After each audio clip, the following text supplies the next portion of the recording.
Hi, I'm Eric, host of Access to the Arts. Thanks for joining us this month. On this show, we'll find out a little bit about the Richmond Symphony Orchestra. We'll also take a peek at the renovated McGuire Hall. Welcome to Access to the Arts.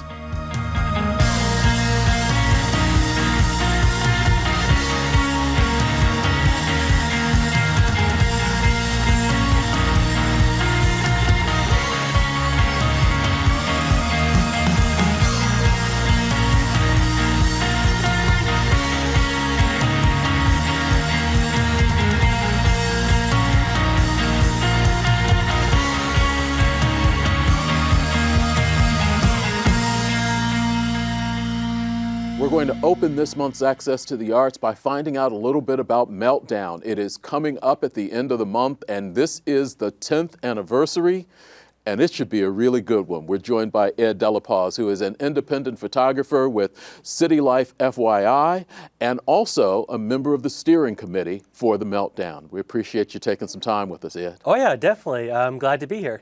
The 10th anniversary, let's talk a little bit about that. How much emphasis is actually being put into the fact that it's kind of a milestone for this event? Yeah, so part of the lead up to the Richmond Meltdown, which is the last full weekend in January, is we'll be celebrating each year. So we're going through thousands upon thousands of photographs that myself and other photographers in the community have taken over the last 10 years, and we're going to be highlighting the most favorite ice sculptures that have been for each year. Almost like a top 10 David Letterman, except for there's no real countdown. It's more so, here are the 10 coolest ice sculptures that have been in Richmond.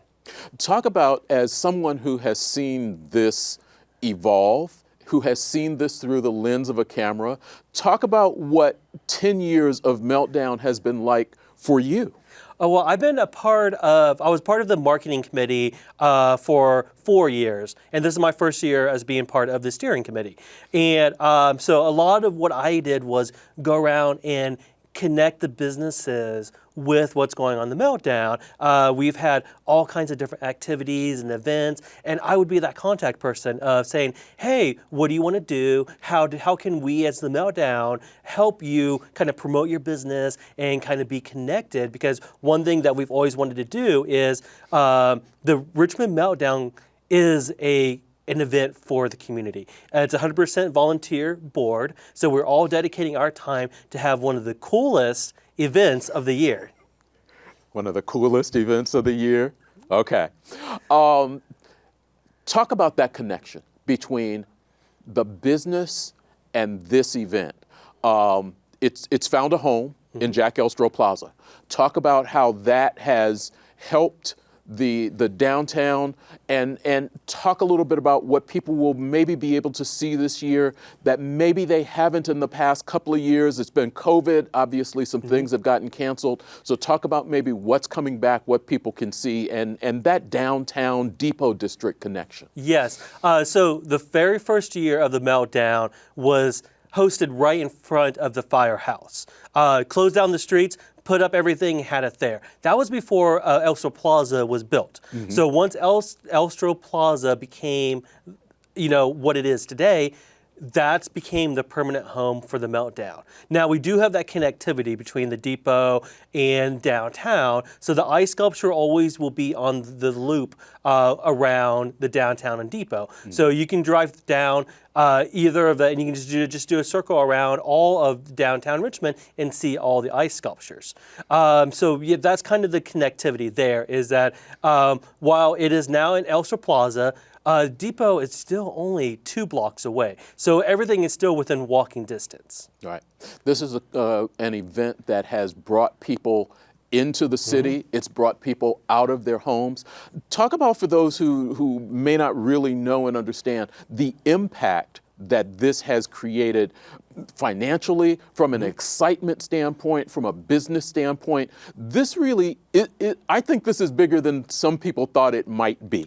Yeah, so like I said, I do some of the marketing aspect. So I am also in charge of creating the maps, the marketing material that we send out to the tourist bureau. And I can say through our metrics, and through like the Google Maps I create where people kind of see the paths. The Google Maps themselves usually have over 20,000 views. Wow. So that means we have close between 10,000 and 20,000 people that's coming down into Richmond on the last full weekend in January. So we had one business that opened up on Main Street. The one, like literally, they opened up a couple months before the meltdown happened, and we were talking to them. We're like, we're meltdown's coming up. You need to be prepared, et cetera, because they were just 2 blocks away from Jack Oster Plaza, and they were a little bit hesitant. And then like, you know what? Yeah, we will open a little bit early. And then afterwards, we talked to them, and they're like, oh my God, this was the busiest day of the year. Like normally they're the busy days for some of the retail stores in the downtown and depot is Black Friday leading up to Christmas. But they had one of their best days of the year during the Richmond Meltdown. So I think they're really excited to be a part of it again this year. A lot of people were concerned that the downtown might not be open. They got everything moved away. There was a parade down that street. Meltdown will be down that street. It should really help the small businesses in that area a little bit more this year. Well, yeah. I mean, like anything that we as a community can do to instill pride in our downtown. Social media is going to be social media. We can't really control what's going on there. But each individual person can make their own decisions.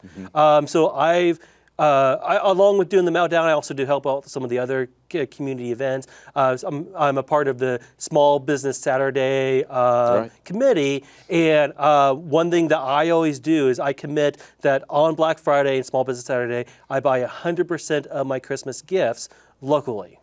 And I've done that now for 3 years straight. So sometimes it just comes down to personal choice. These are opportunities. Meltdown's coming in to town. Take this opportunity to go down and visit some of these shops that you haven't visited before or haven't visited in a while. What are a couple of things you want people to know about the Meltdown? What's coming in that you really want to point them to? Yes. So a couple of new things this year is we are partnering with Earlham College. At 2 p.m. on Saturday, they will be hosting a Christmas theme movie. I don't think I'm allowed to say exactly what movie that is yet, but and also Melty's coming back to town. Okay. So Melty will be visiting some of the businesses and the schools around town. And then because I tend to write everything down and take my notes on my phone, I am going to just peek at my list here. So some of the things that will be happening this year is music at the Meltdown. So at the St. Paul's Church, there will be multiple musicians playing throughout the day. So if you're around checking out the ice sculptures, because the ice sculptures will be on Main, and you want to stop and listen to some music, you can just hop over to St. Paul's. Along with that, something new this year is Olery's Ice Cream will be hosting an ice cream eating contest. Ooh. This will actually be happening on the stage at 4 p.m.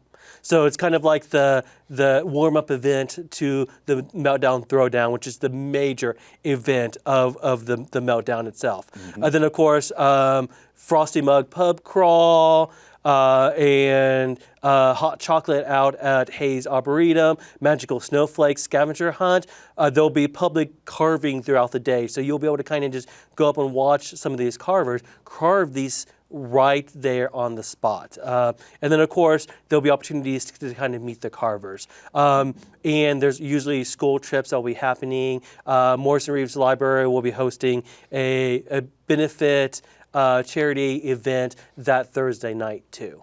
Still for a plan of fireworks after the throwdown? Everything that's part of Meltdown in the past will be part of Meltdown this year. What haven't I asked you about that you want the community to know about as far as Meltdown goes this year? Oh, well, with it being the 10th year anniversary, I'm pretty sure that the carvers are going to be really hyped. And I think that they're going to be in town in order to do everything bigger and better than what they've done in the past. So I'm really excited to see. People are looking for information. Where do they get it? RichmondMeltdown.com. That's going to be where the schedule of events happens. Anything new that is added will also be there. Ed DeLaPaz, thanks for the time. Thank you for having me.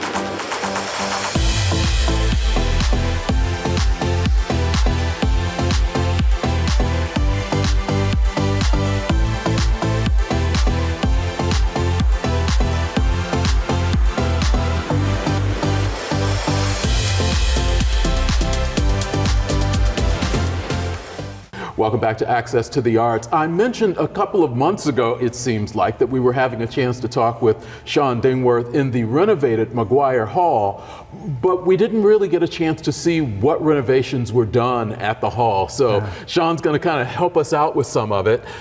Before we hear and see some of what has changed, talk about how this all came about. Sure. So several years ago, the Richmond Art Museum did a renovation of our space, and it had been our hope that the school would be able to at some point renovate the McGuire Hall. And that came to fruition thanks to the Redevelopment Commission and also thanks to Richmond Community Schools. And so now we are in a completely renovated hall. We look forward to hosting, many community events here. We have a complete HVAC system. Prior, we did not have air conditioning, so that really limited the use of the hall. Now we have air conditioning. And we can feel it too. One of the things I mentioned again, maybe a month or so back when we were in here, I said, it's bright in here. We can see in here. It had always been, this had been a very dim location. Correct. It is now obviously very bright, easy to see, control the lighting, and I imagine this will be a place where even the Richmond Red Devil players can now more easily use this facility. Absolutely, and they'll be doing several productions in here. So yes, well, I think probably the first thing you do notice is the lighting. There was additional lighting. We also took the historic fixture and updated it, but that gives the auditorium much more versatility. Talk about some of the things that you hope to be here and how you have used it up to this point. Sure, so in terms of the Richmond Art Museum, we use this for lectures, awards. The high school has used this for many of their classes, whether it's poetry reading, as you mentioned, the Red Devil Drama Club uses this. We have used it for the Fantascope High School film series, so we hope to see maybe additional film series. Hopefully the Shakespeare Festival will be here. We can see a lot of potential use for this. And if anyone in the community is interested, they would go through John Cook at Civic Hall. For you, as someone who has been in and out of this particular location for a number of years, what are some of the updates that you're most happy to see? Well, first off, we can get in here. So when I started 24 years ago, it's hard to believe, but the doors were locked. So, they were using Civic Hall, and this place just kind of fell out of favor. There were a lot of renovations in terms of roof work that needed done. And so we weren't able to use the space at all. So I think just having this space back and available for not only the Richmond Community School, but the Richmond Art Museum and the greater community at large is going to be great. You're able to hang art in places that you couldn't hang art previously. Yeah, so a lot of people have never been in the balcony, and so on the second floor of the balcony, we now have 9 dedicated spaces to art. We are also looking forward to a future project that we'll bring you back once it's completed, and that is we're going to install a WPA-style mural in the auditorium. Where is that going to be? So it will actually be located on both sides of the hall. It will be reflective of Richmond's industrial culture, as well as past Richmond graduates who have gone on to do great things in the arts. And it's a large list. Can't get everybody in, but it's going to be a diverse group of people that I think the community will recognize. What do you want people to know about this space and also about the Art Museum, Shaun? Because you mentioned the renovation here. You mentioned the renovation that you all have gotten done. I think, if I can say it, you all have really put a bright light on the Richmond Art Museum and what it is able to do for and in this community. Well, thank you very much for that. I just hope people discover these spaces. I think oftentimes we don't explore our own backyard. There are so many activities going on in this community all the time. I think people who say there's nothing to do don't know what they want to do. I just hope they come and discover what's going to happen. I think they're going to see a long list of activities, not only at the Richmond Art Museum, our ongoing things, but here at the auditorium. I think it opens up the community to new things. As they look for some of those things to do, how do they connect with the Art Museum? Sure. So richmondartmuseum.org, or they can email me, Shaun at richmondartmuseum.org. We're glad to answer any questions, and hopefully people will come and visit. All right. Shaun Dingwerth, Executive Director, Richmond Art Museum. As always, I appreciate the time and the work that you all have gotten done. Thank you so much.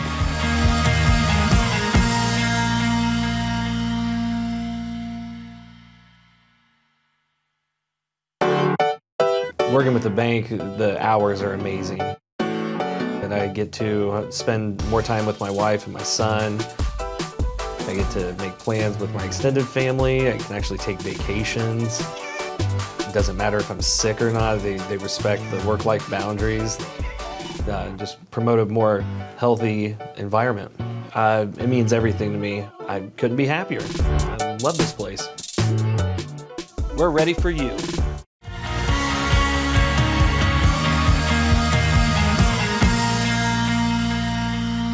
There is a lot going on with the arts around Wayne County and beyond, and we always enjoy a chance to speak with Monica Koechlein from the Richmond Symphony Orchestra, a very busy individual, not only with the symphony, but even helping some of the not-for-profits in the community. Monica, thanks for the time. Sure, just love my community.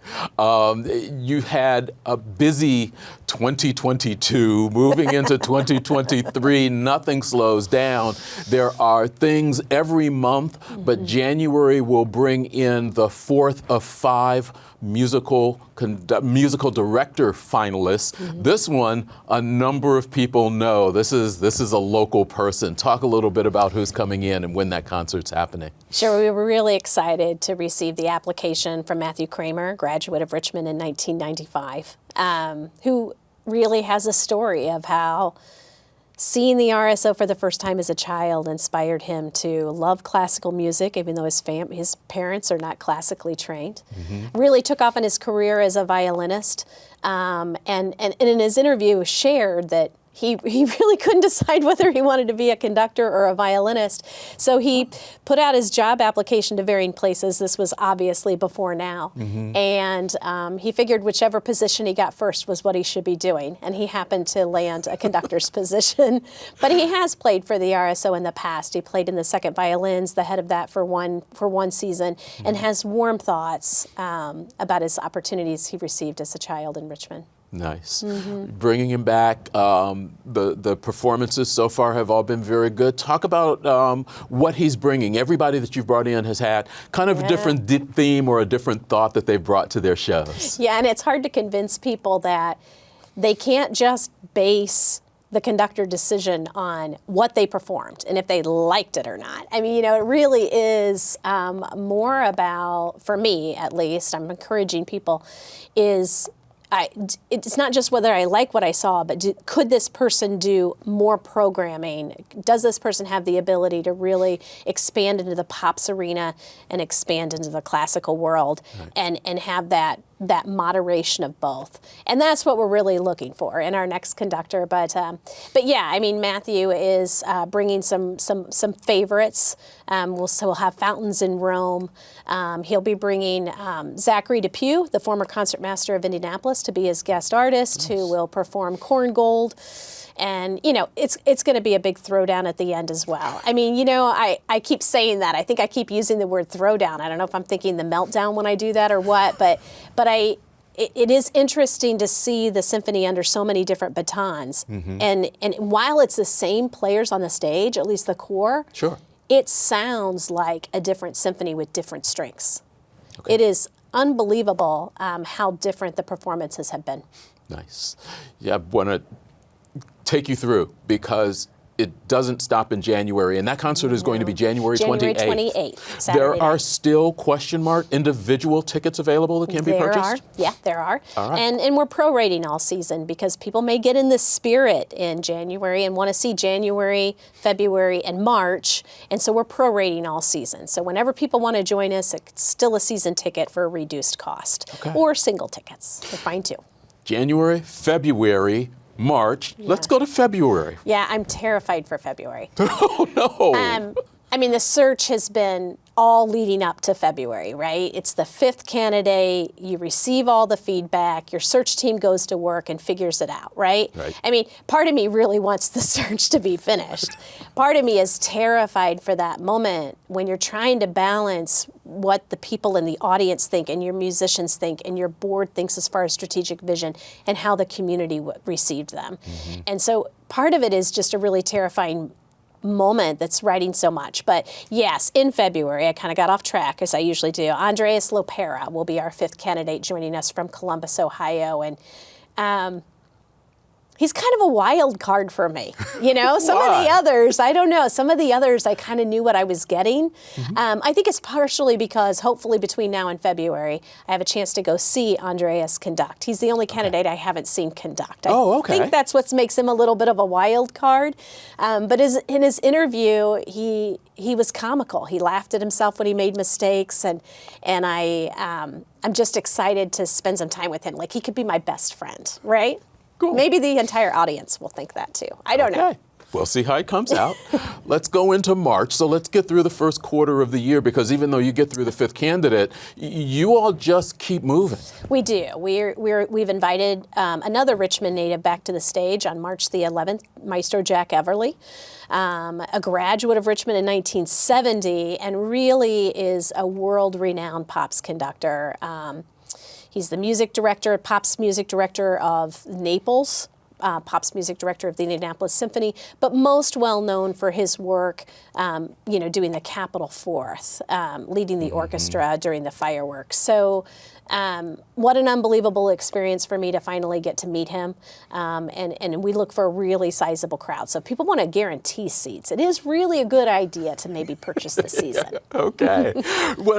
Then one quick question. What has the reaction been like being able to bring Matthew and Jack local products back to town? We've seen higher season ticket sales. I mean, I think part of that is the search, but we have had people say, man, I'm going to prioritize. That's the other thing. I may buy a season ticket, and if it works out, I can go. That's fine. We see people saying, I'm marking my calendar for every concert because I want to fully be vested in this search process in selecting the next candidate, music director of the Richmond Symphony. So exciting. But of course, while we're deciding, and I'm having Jack, and we're trying to figure out, and then we'll be announcing, we're headed right into the most significant event of the season for us on April 29, 2023. We're doing a little bit of, we've left the decades, dang it. But we are doing Out of This World, and I might be working on a performance by the Rocket Man. Okay. We'll let that one sit, because we know we're going to have you back. Absolutely. So, good times. Monica Koechlein, Richmond Symphony Orchestra. Always, seriously, I appreciate you coming in. Thank you.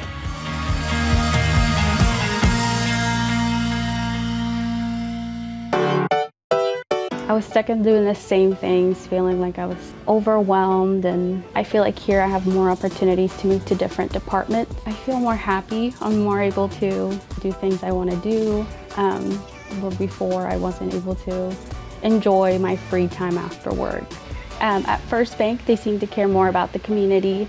They're more involved in community projects, so that's what I really enjoy about them. We're ready for you. WCTV supports local entertainment. WCTV supports local information. WCTV supports our local students. WCTV needs your support to continue supporting our community, and it's easy to do. Become a member as an individual or family. Nonprofit and business memberships are also available, with benefits including video production and program sponsorship. Membership donations are critical, and when deciding where your support dollars go, support an organization that serves the community you live in. Visit WCTV.info or call 765-973-8488.